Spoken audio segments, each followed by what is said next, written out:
पर आप जब भी खुद से खुद का नाप लेते हो तो उस टाइम पे जब आप एक हाथ से दूसरे हाथ का नाप ले रहे हो उस टाइम पर खासकर आपको परेशानी आती है। तो ऐसे में एक छोटी सी सेफ्टी पिन लीजिएगा। ज्यादा बड़ी भी नहीं लेनी है और ना ही ज्यादा छोटी लेनी है। जैसे आप वीडियो में देख पा रहे हो, टेप के इस नोक को मैंने सेफ्टी पिन लगा दी है। अब टेप का दूसरा नोक पकड़ेंगे और उसको सेफ्टी पिन के अंदर डालेंगे, कुछ इस तरीके से। जरूरत के हिसाब से टेप का छोटा राउंड बना दीजिएगा।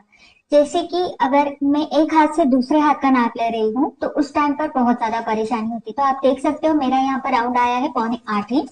तो मैं पकड़ूंगी 8 इंच क्योंकि 1/4 इंच का गैप है जो दो टेप के नोक के बीच में है।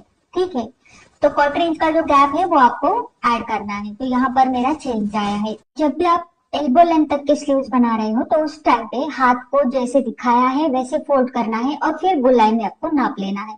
तो जैसे आप देख पा रहे हो यहाँ पर इस तरीके से आपको गोलाई नापनी है। कई लोग हाथ को सीधा करके गोलाई नापते हैं, ये बिल्कुल रॉन्ग है। हाथ को पूरा फोल्ड करना है। अब सबसे महत्वपूर्ण जो कि इस ट्रिक से बहुत ही परफेक्ट नाप आता है वो है आर्म होल राउंड का। आर्म होल राउंड का नाप कई बार आप इस तरीके से हाथ रख कर लेते हो, ये बिल्कुल भी गलत है। मेरा हाथ फोल्ड है तो नाप आ रहा है 15.5 इंच का। जैसे मैंने हाथ को सीधा किया नाप बढ़ गया, मतलब हो गया 16.25 इंच का। इसीलिए हाथ को पूरा सीधा रखे, गोलाई को इस तरह से पकड़े, न ज्यादा टाइट न ज्यादा लूज पकड़ना है टेप को। और आप देख सकते हो मेरा आ रहा है 16.25 इंच, लेकिन मैं 1/4 इंच ऐड करूंगी क्योंकि जो पिन लगाई है बीच में उसका गैप। तो ये हो गया मेरा टोटल 16 इंच। यकीन मानिए इस तरीके से आपको अपनी आंखों की गोलाई एकदम एकदम परफेक्टली मिल जाती है। तो इस ट्रिक को जरूर ट्राई कीजिएगा। अब देखते हैं हमारी अगली ट्रिक, ट्रिक नंबर 2। फिर हमारा धागा खत्म होता है, हम इस रील को फेंक देते हैं, लेकिन इसको फेंकना नहीं है। इनको बीच में से कट कर दीजिएगा। कट करने के बाद यहाँ पर आपको चाकू से कट करना है और फिर इसको छोटी कैंची की मदद से आप बीच में से इस तरह से कट लगा सकते हो। तो ये आप ब्लेड से भी लगा सकते हो, लेकिन ब्लेड से लगाते टाइम आपको सावधानी बरतनी होगी, इसीलिए मैंने छोटी कैंची ली है। मैंने लिए हैं ईयररिंग्स, जो कि इसके धागे अक्सर निकला करते हैं काम हो जाने के बाद। तो इसको हम इसके ऊपर अच्छे से रैप कर देंगे। आप देख सकते हो बहुत ही फिट बैठते हैं, बिल्कुल भी नहीं निकलेंगे। और जैसे ही आपका काम खत्म हो जाता है आप इसे फिर से रील के ऊपर लगा कर रख सकते हो। सेम तरीके से आप अपने एक खाली रील से 2 रील को कवर कर सकते हो। ठीक है, तो ये आप देख सकते हो अच्छे से कवर हो चुके हैं।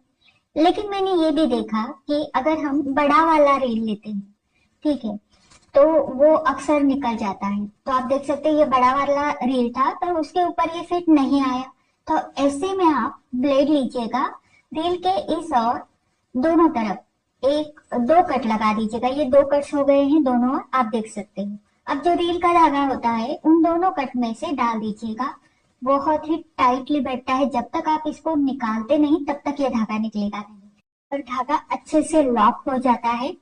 तो जैसे मैंने बताया यहाँ पर 2 तरीके बताए हैं। एक तो आप खाली रील की जो नलकियां होती है उनको बीच में से कट करके लॉक कर सकते हो, या फिर धागे को इस तरह से लॉक कर सकते हो। तो जितनी नलकियां थी उतनी मैंने यहाँ पर लगा दी है। तो बचे हुए बड़े बड़े रील्स थे उनको मैंने ब्लेड से कट देके धागे को लॉक कर दिया है। अब चाहे आप इस बॉक्स को हिलाए डुलाए, यहाँ पर बिल्कुल भी धागे बाहर नहीं आएंगे और आपका बॉक्स भी अच्छे से ऑर्गेनाइज रहेगा। देखते हैं हमारी ट्रिक नंबर 3। कई बार हम हमारे घर में इस तरह के टी कप्स या फिर कॉफी मग्स लाते हैं। जब भी हम इनको यूज करने के लिए निकालते हैं तो इस बॉक्स को अक्सर फेंक देते हैं, लेकिन हमें इस बॉक्स को फेंकना नहीं है। ये बहुत ही काम की चीज है। इसमें हम हमारे सेविंग टूल्स को ऑर्गेनाइज कर सकते हैं। अब यहाँ पर मेरे पास तरह तरह के प्रेशर फूड्स हैं, इनको मैं एक में रख देती हूँ ताकि एंड वक्त पर मुझे ये मिल जाए। एक में मैंने सारे चॉक्स रख दिए हैं, एक में आप सारे बटन्स वगैरह रख सकते हो, सेविंग की कई सारे टूल्स होते हैं वो रख सकते हो, बेल्ट है, हुक्स को मैंने छोटे डिब्बे में रखकर यहाँ पर रख दिया है। और भी मेरे पास कई सारी चीजें हैं।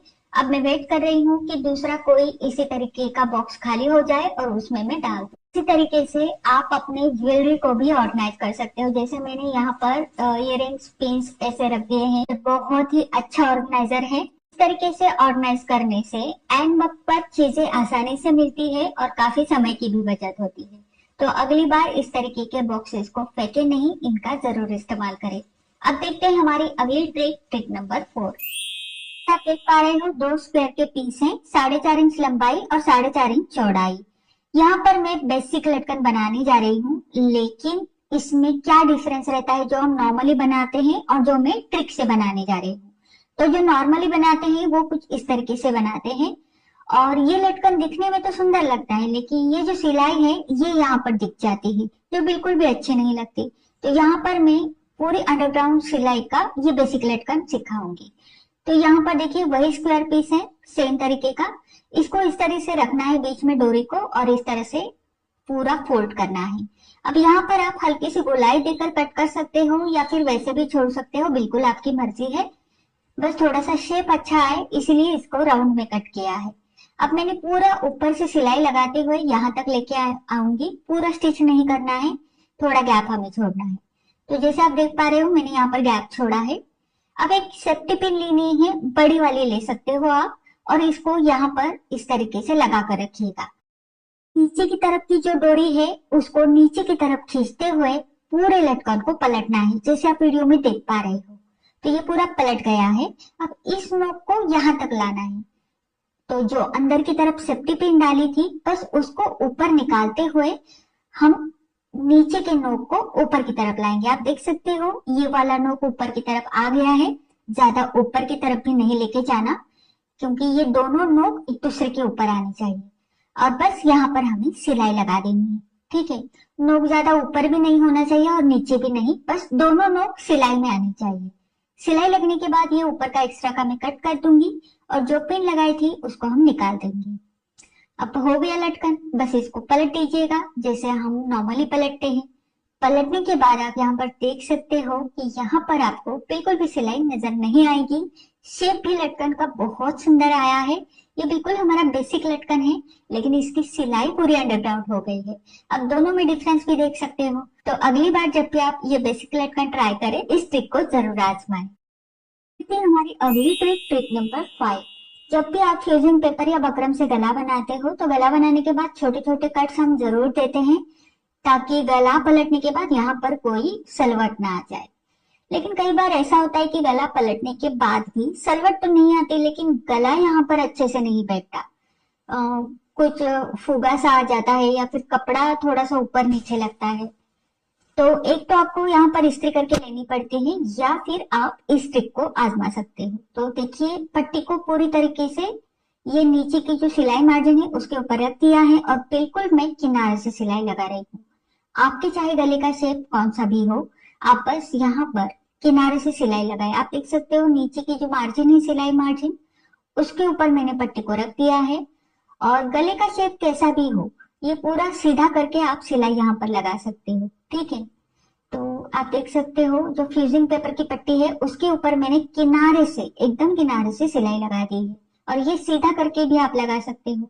सिलाई लगने के बाद आप इसको जैसा शेप है वैसा रख दे और इसको अंदर की तरफ पलटे। अब इस बार जब आप पलटेंगे तो ये पूरा जैसा गले का शेप है बिल्कुल वैसे किनारे से ये पलट जाएगा, कहीं पर भी फुगा नहीं आएगा या फिर सलवट नहीं आएगी, बिल्कुल अच्छे से ये पलट जाता है। आपको यहाँ पर इस्त्री करने की जरूरत भी नहीं पड़ेगी। ये छोटी सी ट्रिक थी मेरी बिगिनर्स के लिए, तो कैसे लगी मुझे जरूर बताना। अब देखते हैं हमारी अगली ट्रिक नंबर 6। तो जब भी हम कुर्ती के स्लीट्स में लेस लगाते हैं तो थोड़ी सी उलझन में पड़ जाते हैं। तो यहाँ पर आप देख सकते हो मैंने लेस को नीचे से शुरू किया है, जहाँ पर हमारे स्लीट्स है वहां पर आप लेस को इस तरीके से टर्न कर सकते हो और यहाँ पर अटैच कर सकते हो। बहुत ही सुंदर तरीके से यहाँ पर ट्रायंगल बन जाता है।